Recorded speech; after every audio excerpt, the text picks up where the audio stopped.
Good evening, everyone, and welcome to the Coach McVay Show. Live from Cal Lutheran in Thousand Oaks, I'm JB Long, DeMarco Farr. The Rams have won 3 in a row. They are 6-1 going to Houston. 6 wins feels pretty good right now, doesn't it? Yeah, Not really good. Not a lot of separation, though, in the NFC. Talk about that with the head coach of the Los Angeles Rams, Sean McVay. Yes, it's unbelievable, man. You got a lot of good teams. Yeah. You know, Dallas on their bye at 5-1. Some other teams that are at 6-1. Arizona 7-0. So. A lot of competitive football in this league right now, especially in the NFC. I know you like this, being competitive. Yep. Would you rather just be running away with the thing right now? Oh, yeah, I would not have a problem with that. I like playing against I like the competitiveness of what this league entails week in and week out. But, there's a lot of teams that are winning a lot of games, and it's tight at the top. But there's still so much football left to be played.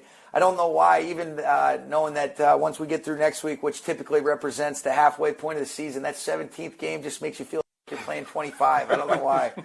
So, no, it's good, though. Yeah. A week away from the trade deadline, it's rare that we have a chance to discuss some breaking news on this Monday, but the organization did make a move today, trading Kenny Young to Denver. Yeah, it was tough, JB, because Kenny's been, our lead dog guy at the inside linebacker position, playing a lot of our single backer defenses when we're in base with 2 of our inside linebackers. And what a great guy. What a guy that's really come in after we traded for him from the Ravens, asserted himself as a really important instrumental part of our defense these last couple years. He handled tough news like a stud.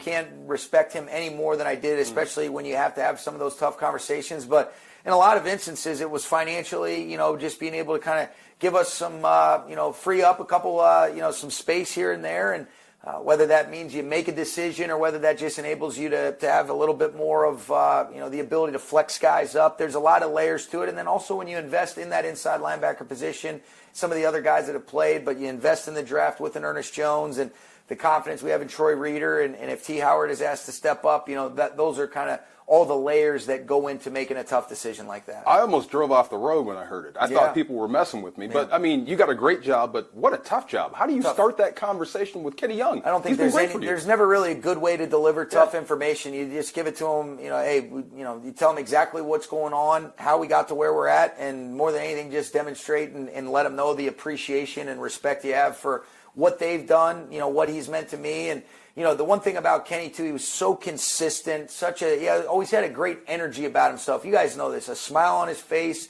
The way that he played with that just relentless energy, that's how he lives his life. He's always got a great aura about himself, and I think he'll do well for the Broncos. They got a good football player. Has Ernest been doing things behind the scenes that make you feel like this is a move we can make for our future without sacrificing the present? Yeah, I think so. I think you feel confident in that, and Troy Reeder's played a lot of meaningful snaps for us. But to say that it's not something you want to be able to see, we want to be able to see it, and guys got to be able to deliver. But there's a lot of decisions that have to be made, as you guys know, that sometimes seem like, all right, you're getting worse in the meantime, but it's better in the big picture. And then guys, end up getting opportunities, and you look back on it and you say, okay, that ended up being a positive. But this is a tough day, but it was something that we felt like helped us, make some decisions moving forward, and then, give guys an opportunity to step up, when there's that void and vacancy created by Kenny's departure. I love the sport, hate the business. Me too. That's just the way we live. But I guess, like he said,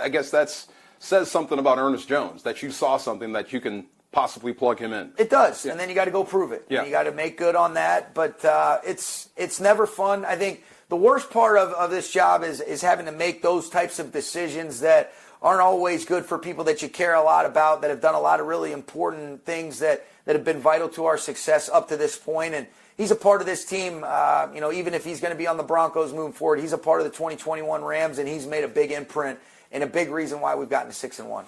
In terms of how you come out of Week 7, Robert Rochelle is the one that I know about leaving SoFi Stadium. Yep. What else pops up on the injury report? Yeah, he got banged up. I think he's going to be okay, JB, coming back. He'll probably miss practice this week on Wednesday, but hopefully get him back on Thursday. Jordan Fuller kind of got his knee banged up. He didn't come out. He ended up finishing the game, but he was a little bit sore today.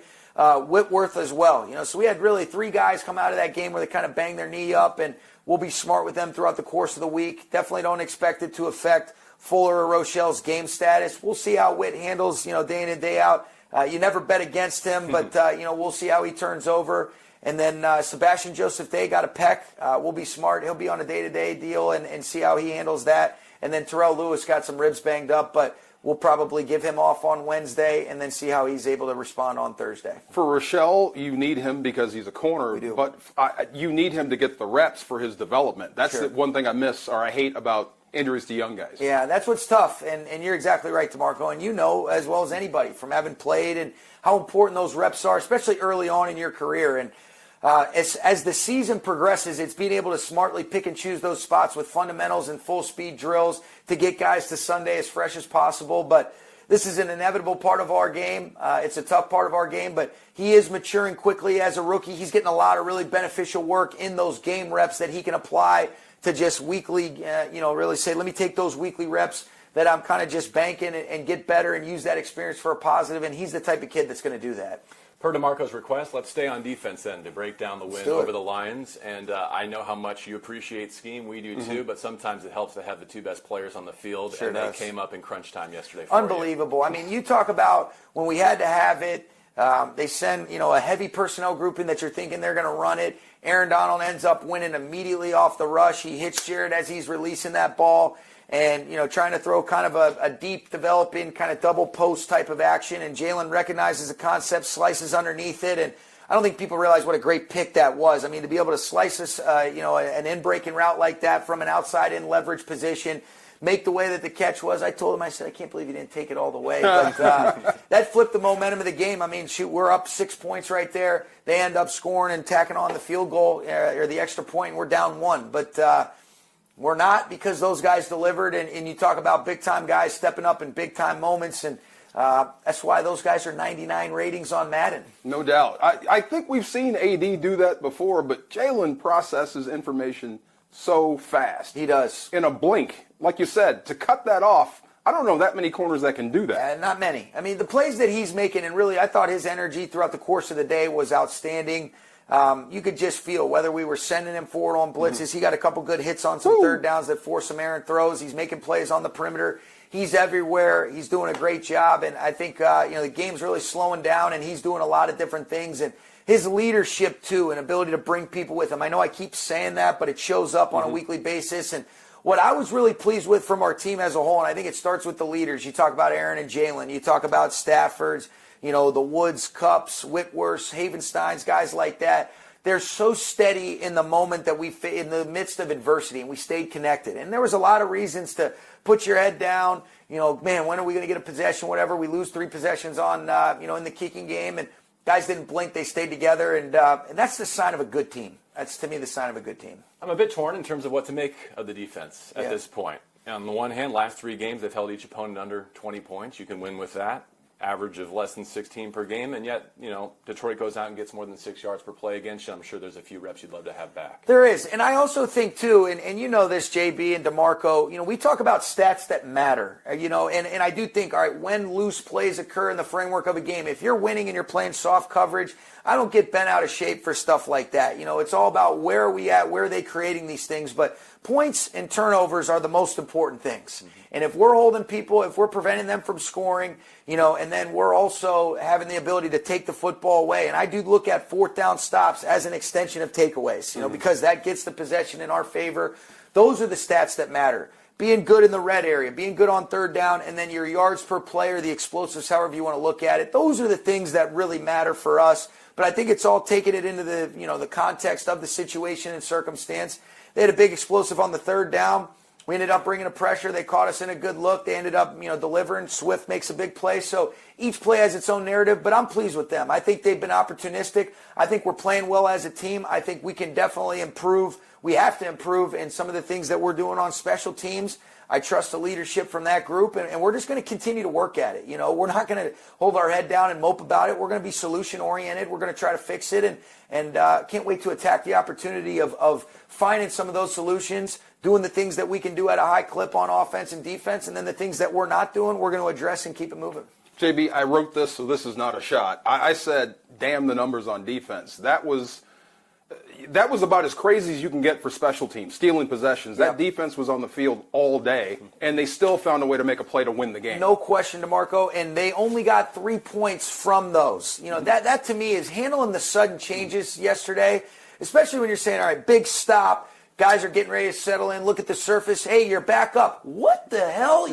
So there was a lot of sudden changes where the guys are having to figure that out, adjust on the fly, and I thought they did a great job with that. In terms of teams, is it a matter of working harder? Can I not say that smarter? cuss word in No, you're good. Go ahead. Jeez, we're all so tight now. No, we're good. Not you guys, but just in general. All right, go ahead.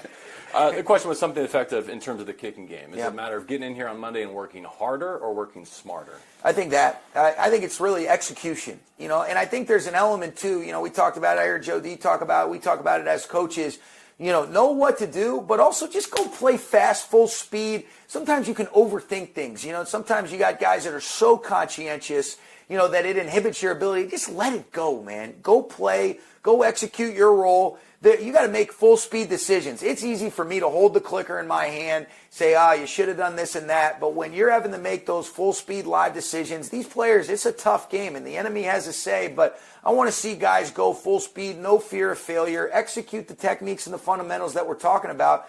And I think that's going to lead to better success. There's a couple things that there's no tolerance for, but they did make some good plays. I mean, you look at it, it was an excellent execution on the surprise onside. What a great throw and catch, on the fake punt that they convert.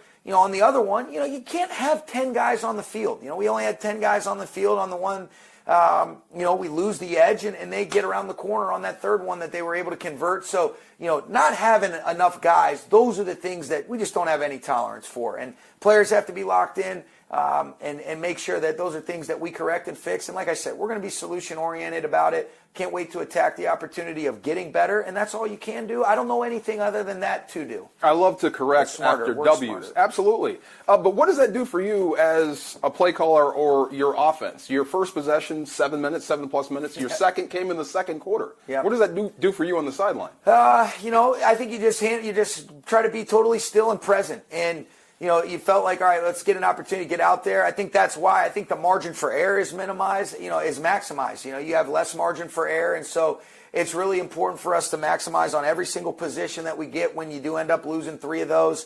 I thought the guys did a really nice job, to go 2 touchdown drives and then have a field goal. And really, I think you give yourself a chance to score a touchdown on that first drive. If I don't just totally put us in a bad spot on my third down play call, like I was mentioning to you guys yesterday, not a good decision. And really didn't give our players a chance there. That's on me, but I like the way they handled the first half in particular, DeMarco. What was the play on third down?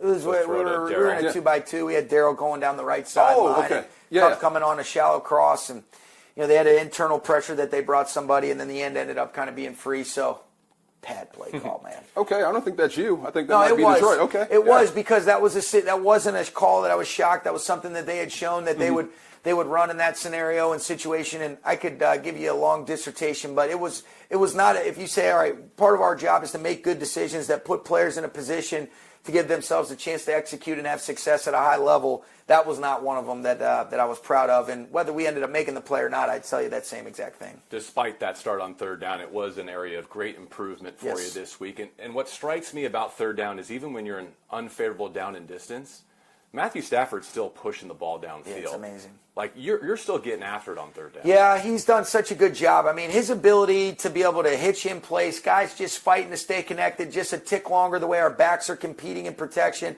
and the way that our guys are able to separate in the timing and rhythm down the field. It's been something. Being able to convert on some of those longer third downs has been really an unbelievable thing. I think, Matthew and the other 10 guys have done such a really good job in that phase, but you like to be in a little bit shorter windows, but to be able to feel like you can execute at a high clip in really any of those short, medium, and longer windows has been something that has been vital to being able to sustain some drives, especially all the long touchdown drives we've had. I guess I'm trying to get used to Matthew Stafford as a quarterback because on third and long, I'm thinking maybe you go for the sticks and then now, wait a minute. You've got a one-on-one outside the numbers with that guy at quarterback? Yeah, I would take that shot every single time. Yeah, he sees the field well. I think you want to give him the autonomy and the luxury of, hey, all 4 eligibles or 5 eligibles. If you're getting your back out free or if you're in some of those empty sets, let's make sure that we're giving him a chance to play quarterback, see the field. I think that's one of his greatest traits is his wide field vision. I mean, the game makes sense. There's a lot made of the no-look stuff, but he understands how to move and manipulate defenders to go where he wants them to go. for the benefit of the play, however we're trying to distribute the field. And that was on display again yesterday in a big way. You're talking about the PI, Van Jefferson? Definitely. Well, straight down the field. Absolutely take that. and what I love about that, too, is Van almost made that catch, a Yes, he contested did. catch. And something tells me that Matthew relished the opportunity to throw it to him again in the end zone and watch him go get it on a second try. I thought it was great. In that one, there's still some things that we can clean up in terms of the execution, winning, saving a little bit of space. But the one in the red zone in particular, that was huge. I mean, it was a great throw. I thought it was good late hands by Van. He did a good job of being able to work an edge, keep an edge, and then to be able to make a contested play like that. Haven't seen us throw many of those fades, but when you end up making those kind of plays, now another part of the inventory opens up for you that you can activate the defensive coverage contours and the different things that they have to defend. And I thought that was a big-time play. We had a couple in the red zone, some of those third down conversions, that one to Van and then the one to Higbee on the 3rd and 10 from the 14. Those were big-time plays by those guys right there. My favorite play on offense was the go-ahead touchdown by Kupp. Yeah. Because of the design of the play and the throw was right on time, so he can do something with it. And then the 2-point conversion. 2-point conversion Wow. was a great execution by the guys. Did you have that play in mind before you scored the touchdown? I knew that was going to be a good, if that scenario came up where we needed a 2-point play, if we hadn't already, called that in another situation that was kind of similar, that was one that, bang, bang. Man, what the heck do you think we're doing all week? Yes, we were ready for that one. That was a great job. I mean, you look at the guys at the point of attack, all right? First of all, great timing by Matthew. Robert Woods does a great job circling the defense. Watch Rob Havenstein snatch the defensive end. Van Jefferson takes the corner and that first player that starts to relate out, and then Darryl kind of just leading the way to be able to clean it up, and Robert walks in the corner. 2 points, Rams, go up 6 points. Coach, we needed it. You're not supposed to be able to hook a player from that spot if you're Rob Havenstein. Rob is a very athletic, sudden out of his stance, great movement. You find me a tackle that's playing as well. You show me a right tackle that's playing as good as him right now. He's playing as good as anybody. He's doing a great job. I love Rob Havenstein. Looked like a damn Kodiak bear getting out. Oh, yeah. That's a good one right there. We got to halftime without saying Cooper Kupp's name. Here we go. You win. Nicely done. His other touchdown, it reminded me of Malcolm Butler and Super Bowl 49, didn't it? It was.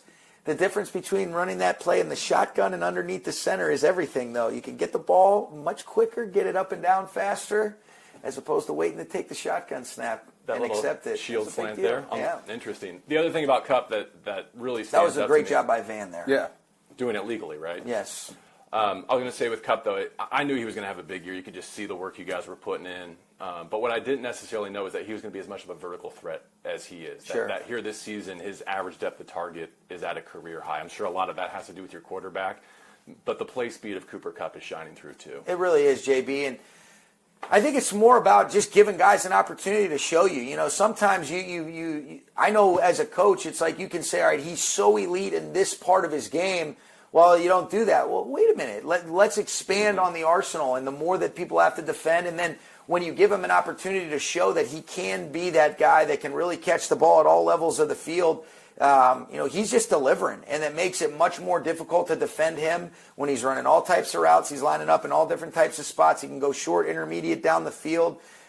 Those two have a special rapport, but he's delivered on the opportunities, and what you're really saying is I should have given him a lot more early on in his career, and what an idiot I am. No, I'm just still amazed. You know he's the first guy you probably talk about as the opposing defense, and he still finds a way to get open. Yeah. But you know what? I think that's a credit to him, his ability to move around. Because it's one thing if you're just an outside receiver, static, aligned in the same spots, and you can have a good feel for where he's going to be, and then, okay, we're doubling him, or we're going to have somebody travel with him. But his flexibility and his ability to move all over the formation makes it much more difficult because it thins out the integrity of some of the defensive structures and things like that when you're trying to change the math. And again, the ball is still getting spread around. He's been the beneficiary of making a lot of plays, and he's been in the right spots, and he's done a great job delivering on his opportunities. But I thought Robert Woods and Higbee were huge yesterday in a lot of the plays that they made. I think really Robert, he's such a gamer, he's such a competitor, and he comes through in the clutch. And then I thought Van made some big-time plays that was big and vital to our success as well. In terms of the alignment, you've kind of hinted at it a couple of times here in these most recent answers. This split back look in the gun with Cooper kind of getting some option routes out of it. Yep. Any direct inspiration for that? Where did that come from this season specifically? You know, I think I would say this. I've seen a lot of other teams kind of start to run similar concepts out of those types of looks. And, you know, we're running the football in a lot of instances where you see kind of that little jet motion from the backfield, and you can run some different things out of the gun. We certainly weren't the first team to do that, but then it's like, okay, well, what else can we do that creates some favorable matchups and gets guys in the spots that you want to try to have some success or accentuate, you know, the things that they do really well. And yesterday on the second down, that was a good play for him to be able to come out of the backfield. And, you know, we always try to build off of stuff. So, you know, whatever looks you're seeing, and, you know, want to make sure you have complements, plays that start out looking the same that end up being different. And sometimes when you put previous things on tape, you're saying, all right, well, let's look at what they're looking at, and then let's put some complementary mixers off of it. I thought the run game was good. It kept them honest. You thought so? It was tough. Wasn't good. It wasn't good. I thought it was tough. I thought the Darrell run Henderson game ran tough. Yes, he did. Yeah. I thought the run game was good on the drive that we had to have it the most, where we're churning out clock. I thought Darrell had some really tough, hard-earned runs. I thought there were some run selections that I didn't put our guys in the best spots, but with the standards, the expectations I have for the way that group's played and the way that we've been able to really efficiently run or protect, I think we could play a little bit better. And I think you give credit to the lines. I thought they did a nice job, but I thought overall I didn't feel like we were nearly as efficient in the run game as we'd like to be throughout the game. But if you said, when would you want to be the most efficient? When is it the most important to be? When you're trying to close it out, when you're driving in field goal position to ice the game, to go up 9 in that situation. And I thought that's when we were at our best. There was a couple good hits here and there, but overall, I think we can be better with the execution. And I think that always starts with me on some of the designs and the selections based on what we're seeing and the way that they want to try to defend us and some of the techniques and the fundamentals. And I thought they did a nice job. You know, Todd Wash, an excellent defensive line coach. They did a good job playing hard, and they do a good job of rotating guys up front. It's a steady diet of different guys, but they all play hard. They're well coached. They're sound, and they made it difficult to run it on them yesterday. Maybe not a lot of creases for Darrell Henderson, but we continue to talk about him on a weekly basis in terms of the pass pro standard that he's upholding. There was a second quarter, I think it was a 27-yarder to Kupp to your sideline, where he takes both blitzing linebackers out. Yes, we would like not to have him have to take both of those guys, but what an unbelievable job. Again, he's doing such a great job of meeting people at the line of scrimmage. You know, it's all, you're not catching things from depth, letting them build up the momentum. He's delivering the blow on these guys. And again, another group where they had good inside backers that they activate a lot on some of those blitzes. And then what a throw and catch that one was right there, where you talk about letting the ball go early. Cooper does a great job sticking his foot in the ground, and that just, it was like, a long handoff right there. Yeah, I'm thinking of that kick to ice the game. When you asked the question, like, what would we do in that situation? I think I said go. Yeah? I think I said go for it. So did Maurice. Yeah. And you know what? That's why I had to think about it a lot, because I was really close to doing that. But then I think it was also important to say, you know what? Very similar scenario that came up against Seattle. What did he do? He delivered. And I've got a lot of confidence in Matt Gay. We all do. And that was a kick, especially static environment, whatever. You end it right there. You know, Nick Scott ends up making the big pick where he officially ends it. But if you hit that, you go up 9 with the time left that they had on the clock, no timeout, stuff like that. You, in essence, end it. Now, you could say, well, you do the same thing by getting a yard, but sometimes I think it's good to show that confidence you have in your kicker, and there's a lot of things that go into it, but I do think trusting your gut and trusting the people that you're going to ask them to deliver whatever it is important. My guess was that you're going to give Stafford a chance on 4th down again to run the playback with Higbee, a throw that I'm sure he would like back, or maybe not to throw it and run it instead, is what he said post-game. Yes. What was the answer there, do you think? I think the answer is, whatever you feel, all right, so that play, we got a look that we wanted. Because that's NFL open, right? 100%. And I think we can flatten that route off a little bit. If it's not there completely where it's a for sure, you feel really good about that throw and catch, utilize your athleticism. This guy's a much better athlete than he'd ever like to lead on. But when you end up getting out on the edge clean right there, if there's any slight bit of uncertainty, the way that 99 ended up matching that to the flat, put your foot in the ground and get it with that open area. And so in that instance, if you said, all right, based on how that play unfolded, I think running it would have been, the play that Matthew would tell you, like he mentioned in his post-game press conference. And if a similar situation arises, I think that's probably what we're looking for. I always thought Higbee would be a good decathlete. You know what I mean? Yeah. A big, strong guy that can run. But just a question about winning the game. Athlete, that's right. A big athlete that can do a lot of things. Dan O'Brien was back in the day. That type of stuff. Yeah, I wouldn't be surprised if he could, high jump 7 feet. But winning a game against a desperate football team like Detroit, and it was discombobulated with all the stealing possessions. What do you think that does for your team's confidence going forward? Well, I think it shows that they can handle and weather the storm, when things go about as bad as they could go. And I just love the sideline demeanor. We were steady. Nobody blinked. Nobody flinched. I guess somebody was telling me that on our team website it said nobody flaked. It was flinched. Nobody flinched. They would never say nobody flaked there.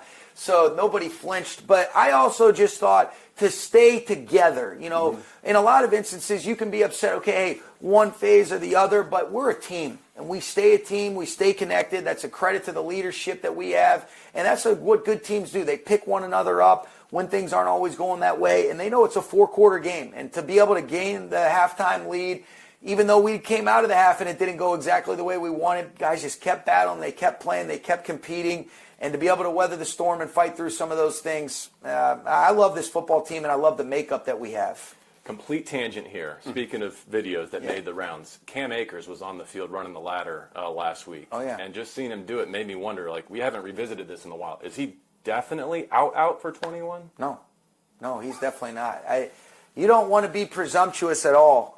We got to handle our business, but if you said we give ourselves an opportunity to play after the season, would there be a possible Cam sighting playing for the Rams? That's not something I would rule out. In the meantime, how about that Sony Michel trade and what it means to your running back? He's a stud. He's so tough. I like I said, week in and week out, I really think he and Darryl are great complements of one another. But Al's a guy that's done a good job coming in. You see him do some good stuff practice. I thought he showed some good toughness and physicality on special teams and some of our coverage units. And so that has been a big trade for us. I really, Sony's a pro's pro. He's been trained the right way. He and Thomas have a great rapport. He's tough. He's physical. He can do a lot of different things, and I think he and Darryl complement each other really well. I love the contrast between the both backs. I mean, you got speed, and then you got Sony that can kill you on the inside. Yep. That's tough to defend as a defense. It really is, and it's just different things that you can present to them. And so I'd like to see us get the run game going a little bit better.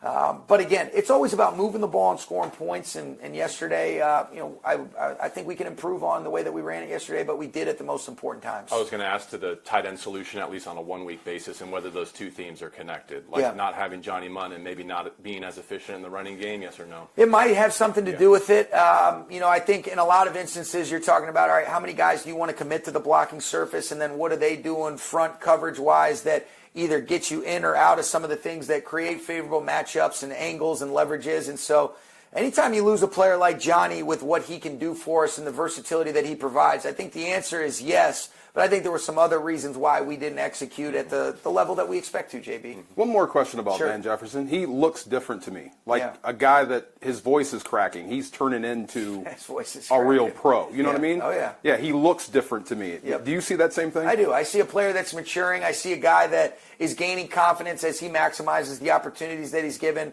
And I also see the way that the guy has an example in Cooper and Robert every single week for what it looks like to be a pro's pro. You guys know, I think, the world of Eric Yarber, Chris O'Hara. Those guys do such a great job with that room. But like anything else, when you make those plays, that confidence can be such a positive thing where that momentum can really snowball in the right way. And I think that's what you're seeing with Van Jefferson's game. DeMarco just asked a question about a desperate opponent. Here comes another one. Yeah. Houston wins the opener. They've got 6 in the loss column since. I know this is early in the week to be asking this, but can the experience from this past week benefit you going to Houston? It better. I think what you realize is every single week is a dogfight. And some games we might, it might be a little bit more lopsided in our favor with the score, but it doesn't mean that it doesn't take an immense amount of work, focus, and concentration. Even give yourself a chance to win in this league, week in and week out. So yeah, we're going to use it for the right reasons. But again, guys know how to prepare. They know how to have that focus and concentration throughout the course of the week. Now let's see it show up, and let's be ready to improve on the things that we didn't do great last week. You messed with me earlier. This should be mid-season, but it's not. I know. You got 17 now. I know. What percentage will we be through the regular season after we get through the 8? Wow. I don't know either. Good Lord. Not 50%. 50%. Let him do it. He's the math guy. My mind was on Halloween candy and whether you're dipping in any candy baskets this week. What candy? If you had one candy, what are you? More.